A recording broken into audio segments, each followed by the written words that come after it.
Opening meant some traps are built with ropes. Others are built with trust. And once you step inside, there is no turning back. This is episode 21 of a story where silence kills. And truth is the most dangerous weapon of all. EP21.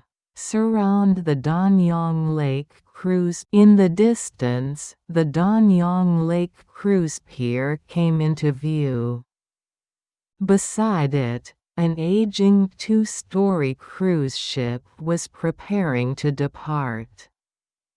This area was famous for its breathtaking natural scenery. As part of the Danyang 8 Scenic Views course, it attracted tourists all year round. Daebom and Juntae walked toward the cruise ship, along the boarding stairs. Both were disguised naturally as ordinary tourists. Agents were scattered throughout the area, one posing as a ticket clerk, another as a fisherman nearby, others blending in as couples among the crowd. They exchanged subtle signals with their eyes. The pier was packed with people enjoying the autumn foliage. The air buzzed like a bustling marketplace. Tour groups dressed in colorful outfits gathered everywhere. On the deck stood a group dressed in hiking gear. Young couples soaked in the atmosphere. An elderly couple stood quietly together. A black dog stood nearby, a handkerchief tied around its neck like a scarf. Looking closer, the cloth was actually a yellow mountaineering map, wrapped around its neck.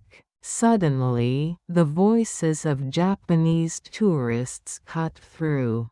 The familiar Korean chatter. "Oh look, that's a Portuguese water dog. Wow, that's rare. I've seen one at Momochi Beach in Japan. Yeah, right? That breed loves water. They practically live in it." The Japanese tourists chatted excitedly, their attention fixed on the black dog at the stern of the ship. As Daebom passed by them, he glanced at the dog. "Juntae, look at that dog. Man, it looks impressive." Senior Kong, "From what I hear, those Japanese tourists are saying they saw it at Momochi Beach. Honestly, it looks way cooler than my dog Happy." Yoon Jun Tae, fluent in Japanese, quietly translated while scanning the surroundings. "Juntae, I'm getting lonely these days. Maybe I should raise a dog like that. But that dog, I think I've read about it somewhere." "Where? Some kind of water hunting dog?" "A native Portuguese breed, I think.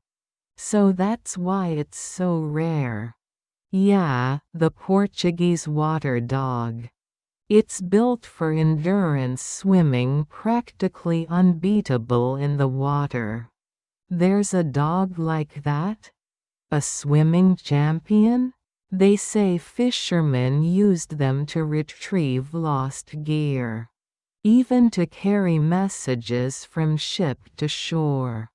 So it's basically optimized for water." "Exactly. Oh, that reminds me. The Invincible Armada." "The what?" "The Spanish Armada. They supposedly used them back then. So it's an old, historic breed." Anyway, why would the kidnapper choose a place like this to make the exchange? That was the question. Why here, of all places? Daebom scanned the area around Danyang Lake and spoke quietly to Juntae. This place is surrounded by water and mountains. Not exactly easy to escape from. True. The moment he shows up, we grab him. But something feels off. Why choose a place like this?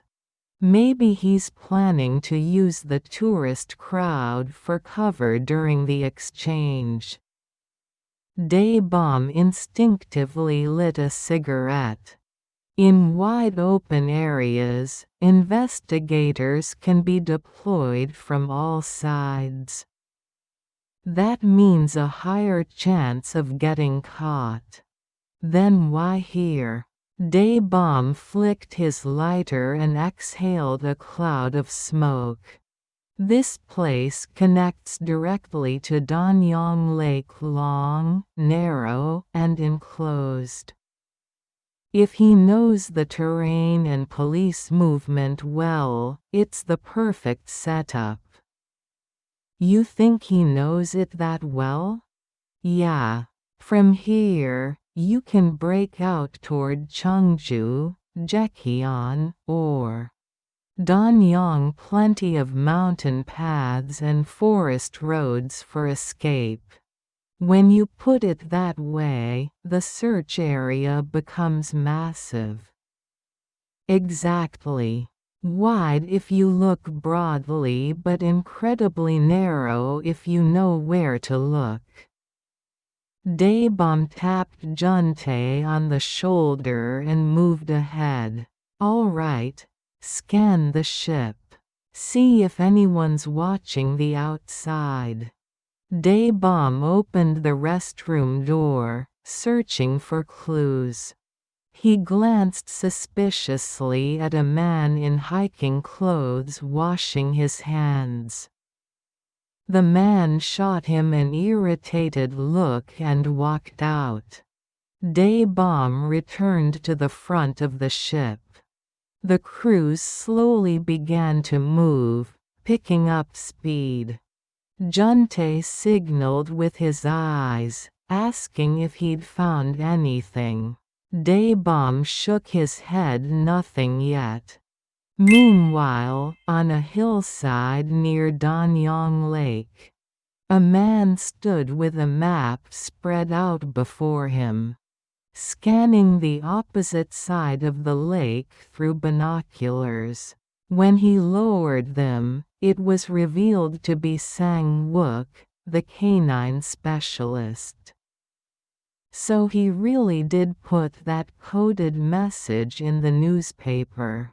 Looks like he's playing his part.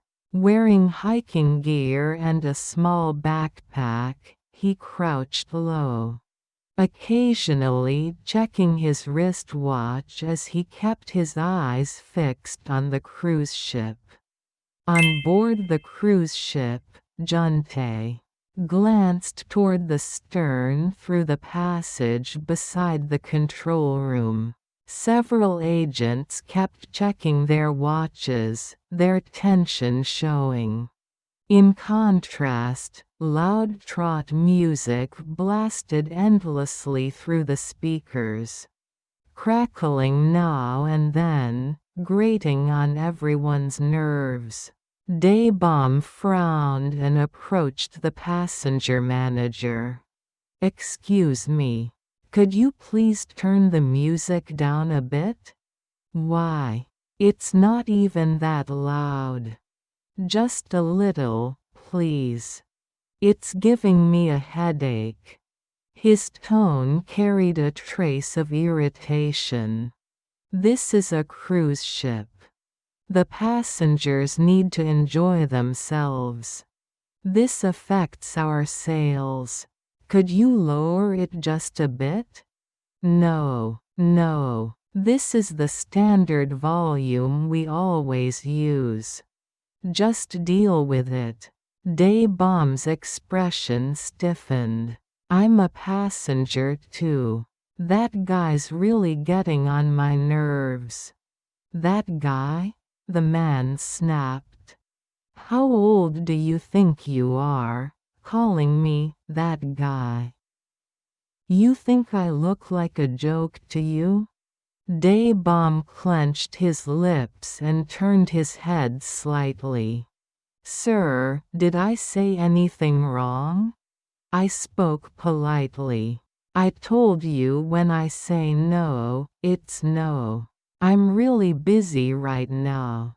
I apologize. People nearby stepped in to calm things down.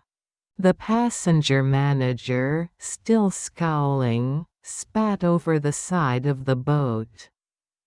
Back on the hillside near Danyang Lake, Sang-wook unfolded the map again. He subtly gave a signal through a hidden communicator in his sleeve. The black dog, hearing the faint signal beneath the yellow handkerchief around its neck, slowly stood up. It quietly moved toward the stern, like a perfectly trained animal responding to its handler. Sang-wook watched through his binoculars as the dog moved in sync with his commands. The dog slipped past the Japanese tourists and approached the stern seats. It swiftly grabbed the digital camera bag resting on the outer bench. Then, splash! It leapt cleanly off the ship into the lake, swimming in the opposite direction of the cruise ship. It gradually disappeared from view. Japanese tourists along the railing shouted excitedly, "Hey, look at that dog swimming. See? I told you. That dog's amazing." Day-Bomb finally sensed something was wrong and rushed toward the railing. Tourists in the way slowed him down. Hanging onto the railing, he shouted, "Captain! Captain! Stop the boat!" No response. "Captain! I said stop the boat." The captain glanced out from the control room. "Isn't that the guy who was arguing with the staff earlier?" "Yeah. What's he yelling about? Ignore him. What is it today? Nothing but troublemakers." The shouting drew nearby agents toward him. "Hey! Stop the boat! You bastard, stop the boat! If this ruins the tour, are you going to compensate us?" Juntae rushed over at Day-Bomb's shout. He grabbed his radio. "Deploy the boat now. Deploy immediately." The black dog swam calmly toward the opposite hillside. "Hey, grab that damn dog. Get it." A few agents jumped into the water, too late to do anything. The cruise ship finally slowed, white foam churning as it reversed. The passenger manager still hadn't grasped the situation and clutched Day-Bomb's waistband. "Are you crazy? You're not the only one here. Can't you see the passengers? I'll explain in a moment. Just give me a second." Day-Bomb's eyes followed the dog swimming hard toward the far shore. A burst of radio chatter crackled. "Spider 1 to all units. Spider 1 calling. All units near Danyang Lake. The suspect may escape via the forest road on the opposite side. Block all routes toward Mirassol and Siem Reap. Copy. Roger. Agents around the lake split into teams and sprinted toward the mountain paths. In the distance, a deployed boat scanned the water, searching for any trace of the dog along the forest edge. On a nearby mountainside, the black dog ran up and stopped in front of Sang-wook, who stood wearing stylish sunglasses. Drops of water still dripped from the dog's fur. "Good job, Pasta. Good boy. Good. Sang-wook quietly took the digital camera bag from the dog's mouth. He stroked the back of its neck affectionately.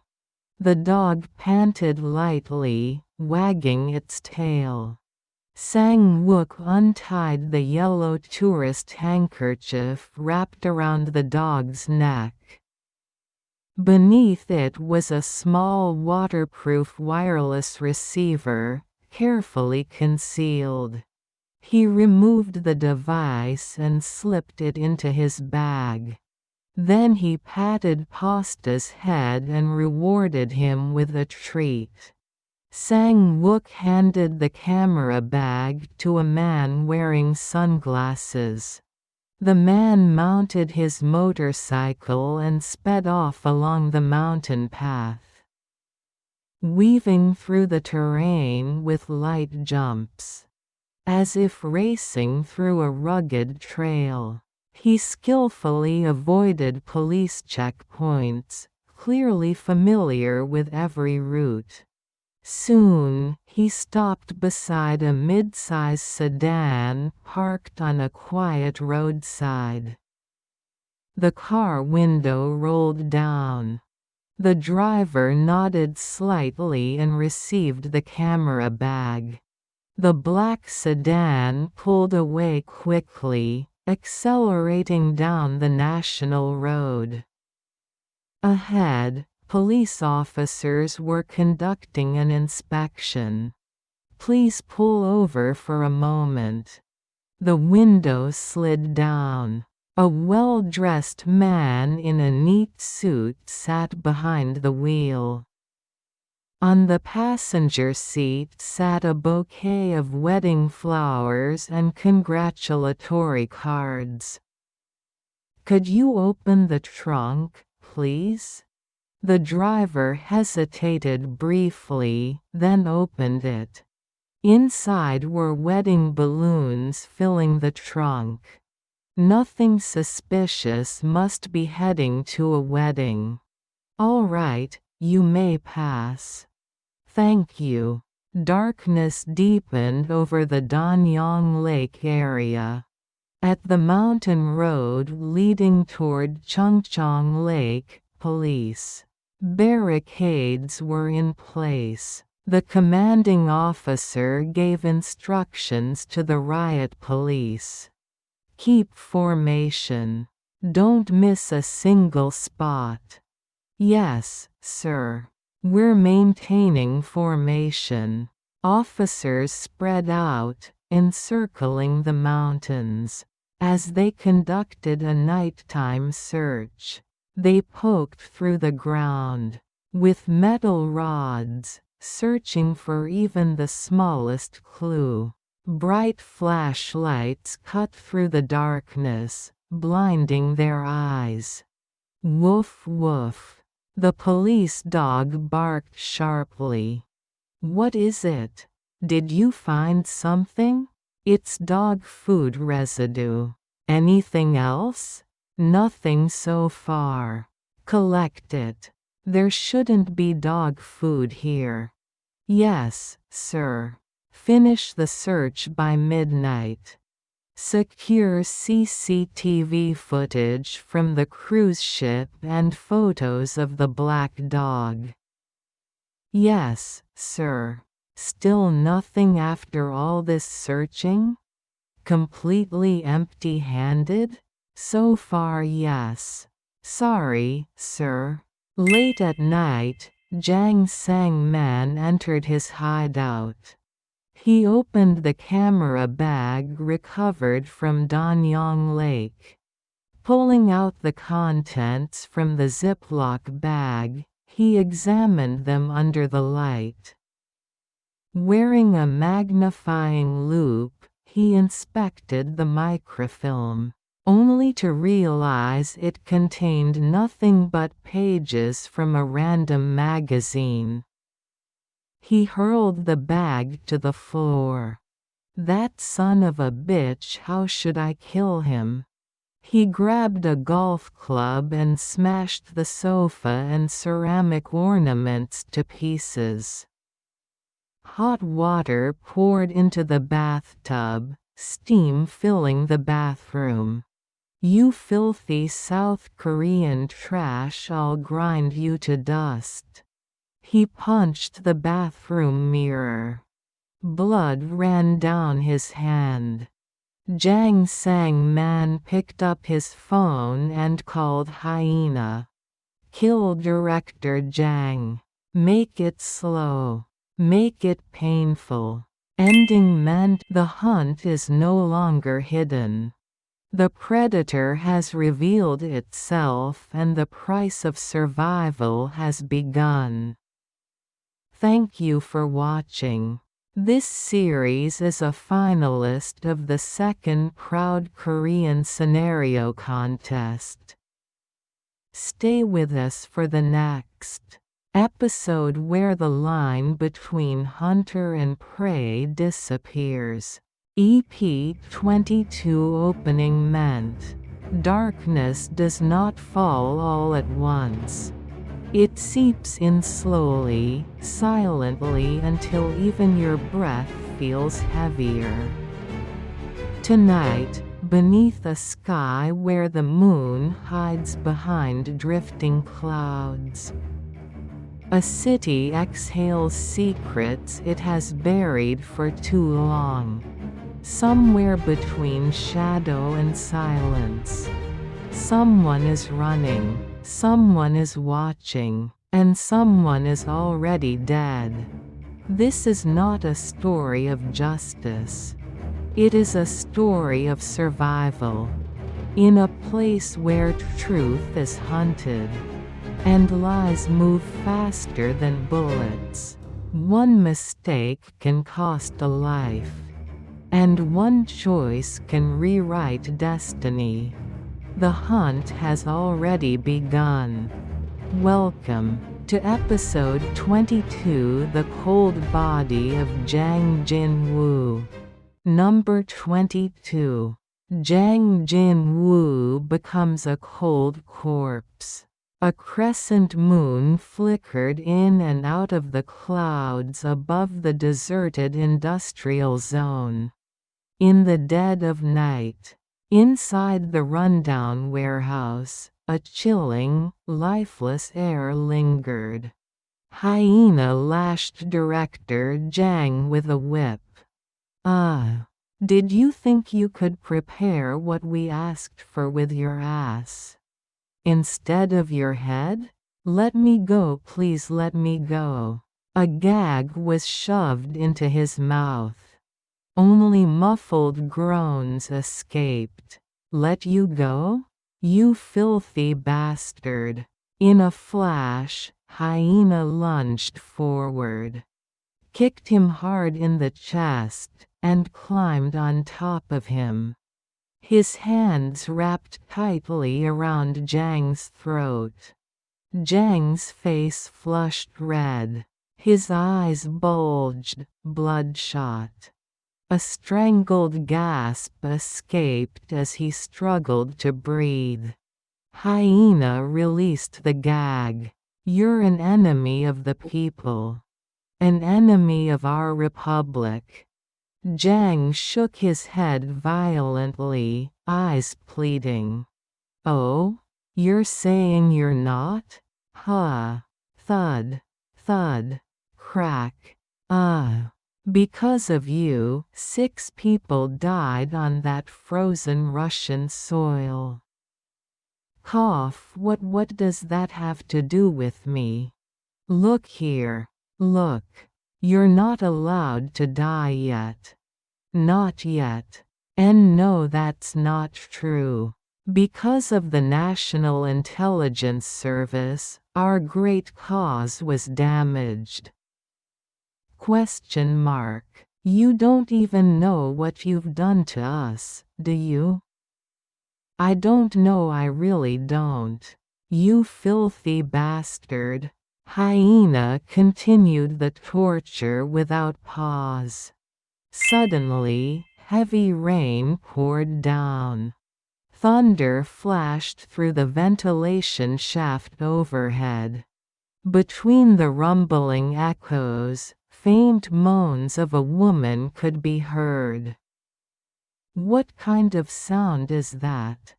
It doesn't fit this place at all. Whenever Hyena tortured someone, he played these recordings. Erotic moans recorded secretly in a red light district. Relaxing music? Healing sounds? That's how he liked to think of them. He pulled out a medical kit from a shelf. Click. Through cracked glass, the cold outline of Hyena's jaw reflected dimly. A stretcher used for autopsies lay before him.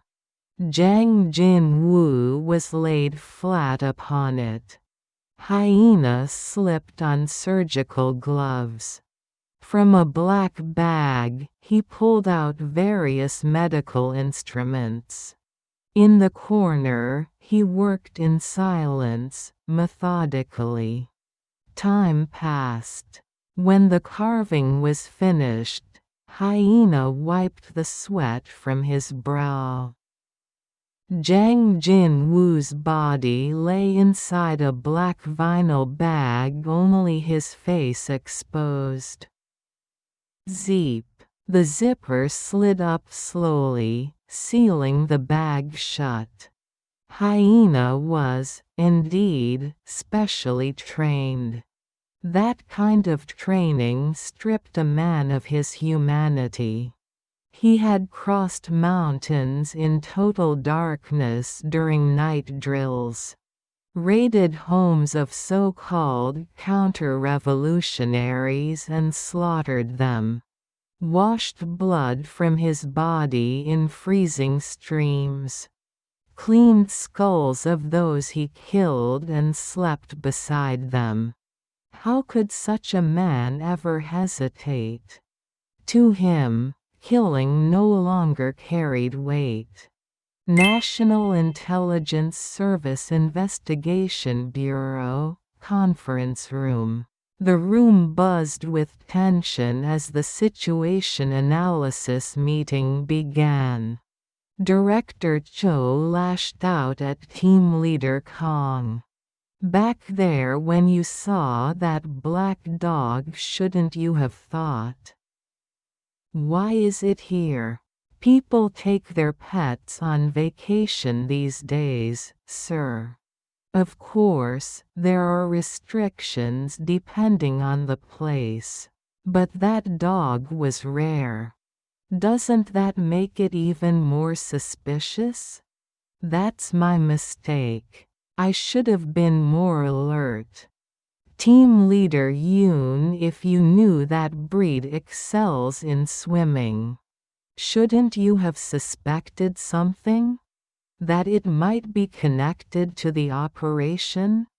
Kong Daebom snapped back at Yoon, who knew the dog expert Sang UK well. What am I, psychic? Why are you blaming only me? Am I the only investigator here?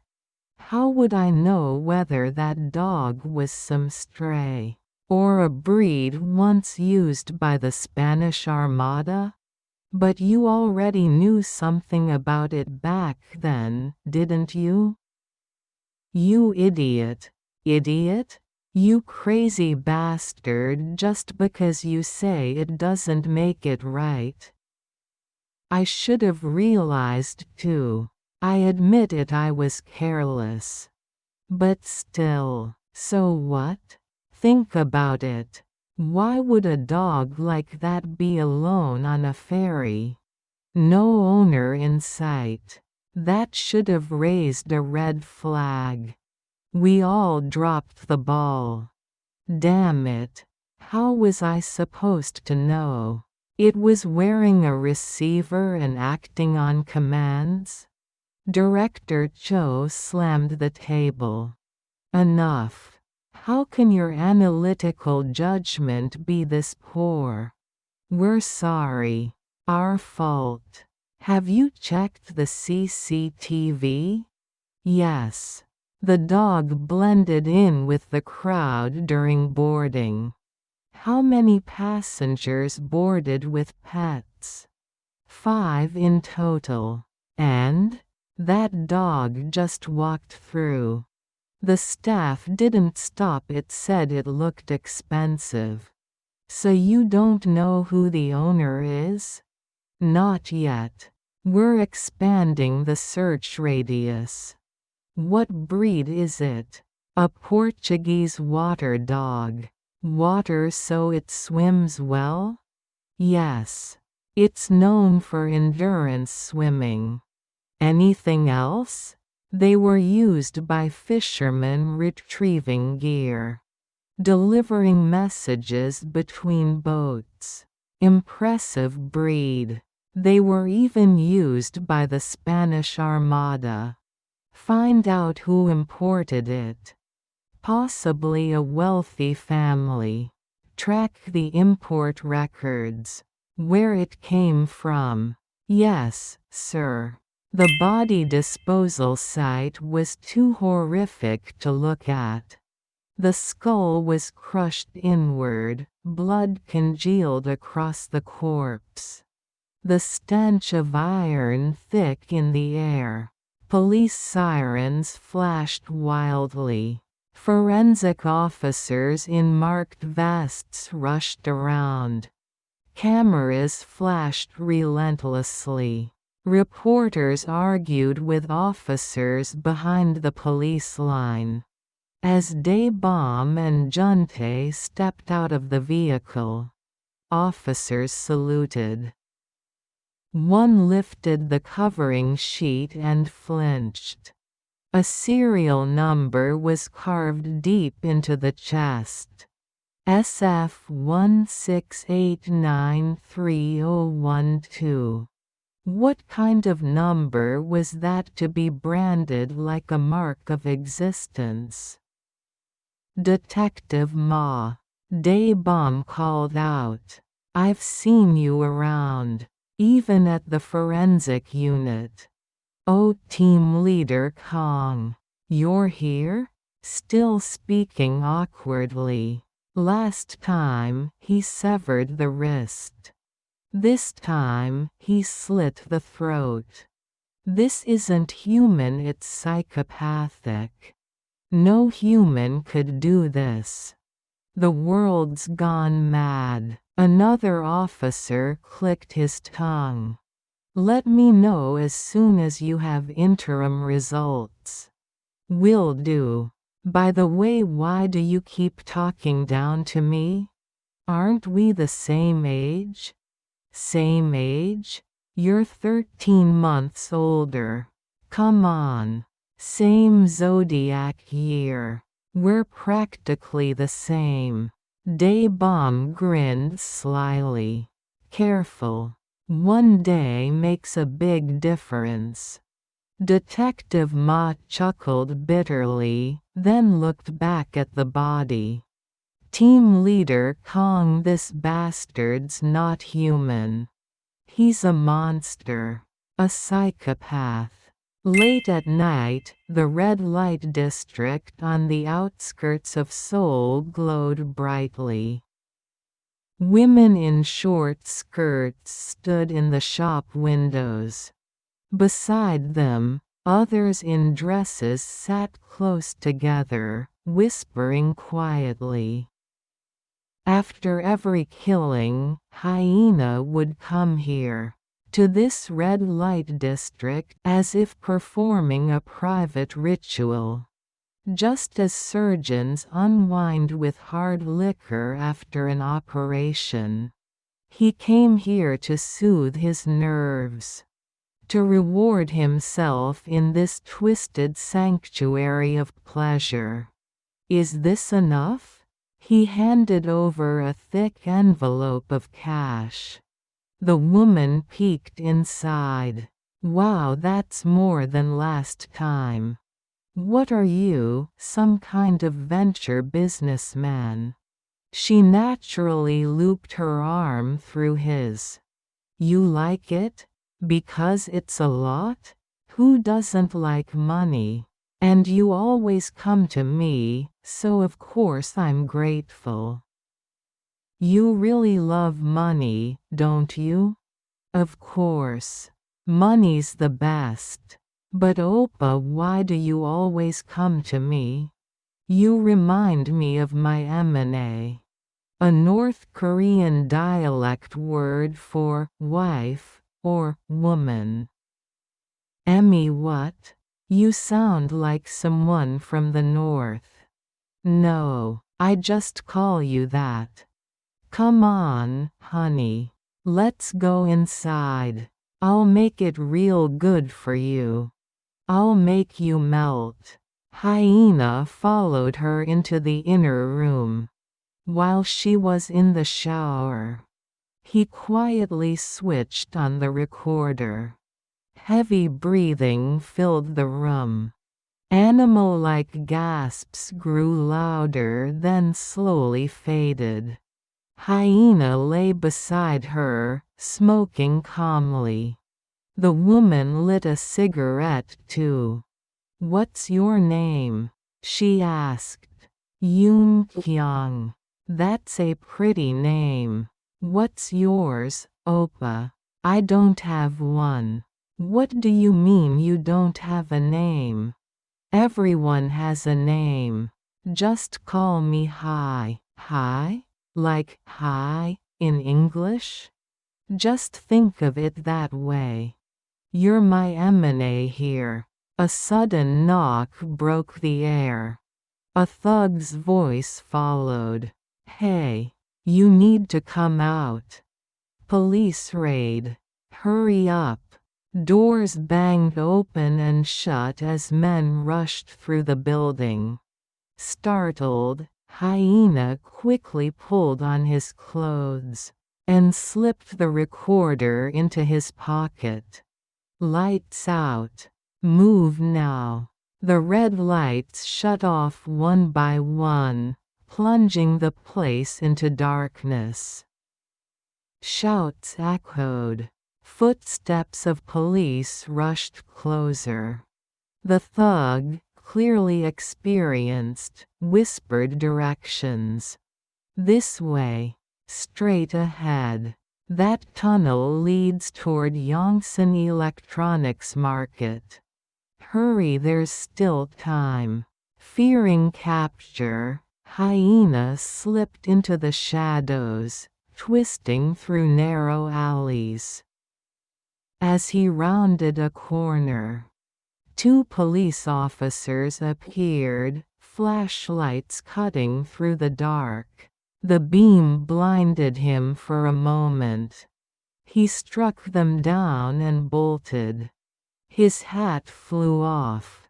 For a split second, his face was revealed. A deep horizontal crease across his forehead. A face impossible to forget. Police radios crackled urgently. Suspect fleeing toward the railway hall. Repeat, suspect fleeing toward the railway hall. Male. Approximately 170 centimeters, black shirt, black work pants. Wearing a cap. Distinct horizontal crease across the forehead. Muscular build. Copy. Whistles shrieked. Boots thundered against the pavement. Over there. Get him. EP22 ending meant. The night grows quieter. But the truth grows louder. What was taken cannot be returned. What was hidden has begun to surface. Blood leaves traces. Silence leaves scars. And somewhere in the darkness, the hunter watches, waiting for the next move. This was not the end. It was only the moment when the game revealed its true face. Because in this world, those who survive are not always the righteous, but the ones who endure the longest. The story continues. The truth draws closer. And the next chapter will not forgive. This work is based on Scorpio, a finalist of the second Proud Korean Screenplay Contest. It has been reimagined and updated as a multi-user cinematic storytelling project.